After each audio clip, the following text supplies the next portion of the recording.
30 English collocations with the word country from espressoenglish.net. Let's learn some collocations, words that commonly go together. You can also learn more of these in my ebook, 1000 Collocations in 10 Minutes a Day. Click on the link in the video for more information.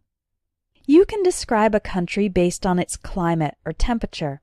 For example, a tropical country is hot and humid, near the equator. The opposite is a cold country, and a temperate country is in the middle.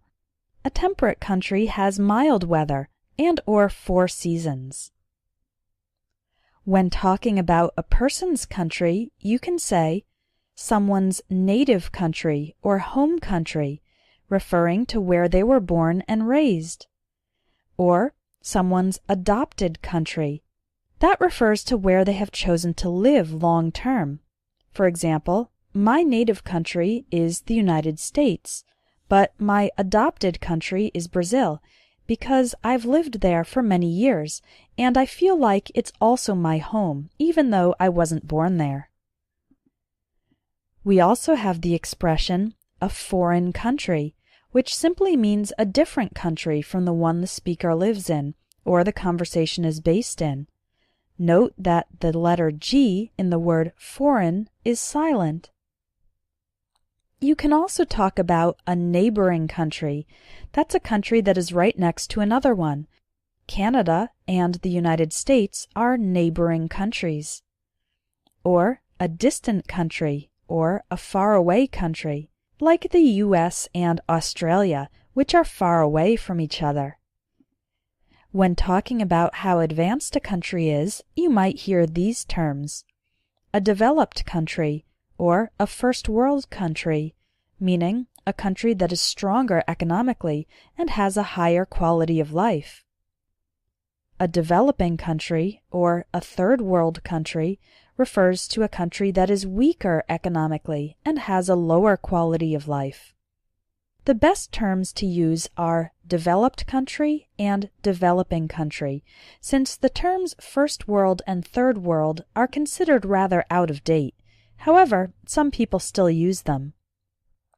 Here are more collocations specifying a country's economic or political system.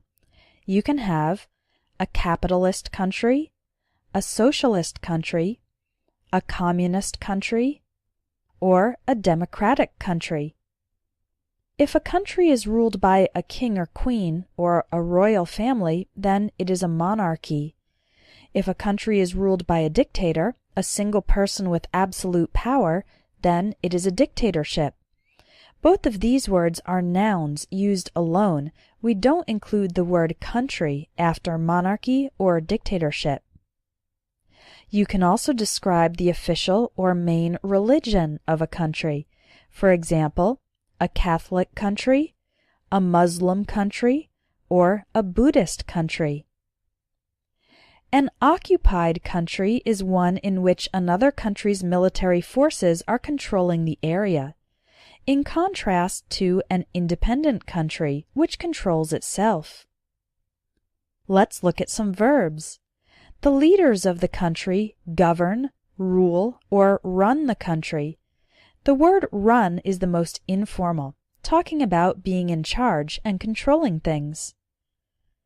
To serve one's country means to be in the military or work in a government job. These are considered to be doing good things for your country.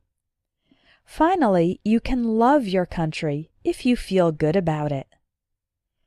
I'll finish today's lesson by explaining the difference between country and countryside, because some students find this confusing. The word country has multiple meanings. A country can be a nation, such as Japan, France, or Ecuador. All of the examples I gave in this lesson refer to this definition of country. Country can also be used for an area or region that is defined by a characteristic. For example, this is hunting country, meaning an area where people hunt. It doesn't refer to the entire nation, just one region. Another example is this: my relatives live in Bible country, referring to an area where people are Christians and believe strongly in the Bible. Finally, the word country can also refer to a rural area, an area where there's a lot of nature and few people living there. For example, we own a house out in the country. Those are the three possible definitions of the word country. The word countryside refers only to the third definition, a rural area. So you could also say, we own a house out in the countryside. It is also correct. If you'd like to learn more, click on the link in the video to check out my ebook, 1000 English Collocations in 10 Minutes a Day. It has short lessons and quizzes to help you learn new expressions every day and expand your vocabulary. Thanks for watching, and I'll see you in the next lesson.